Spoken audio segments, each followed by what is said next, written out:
छथि सुदर्शन करब जमाई गे माई सुदर्शन करब जमाई गे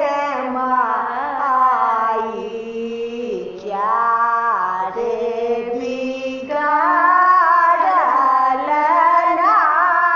नारद मुनि के क्या रे बिगाड़ल नारद मुनि के बड़ला तपस्वी भिखारी गे माई बड़ला तपस्वी भिखारी गे माई एहन सुंदर धिया तिनकर एहन प्रिया एहन सुंदर धिया तिनकर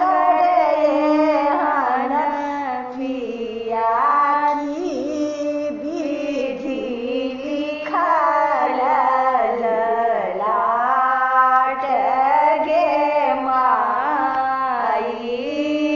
की विधि लिखल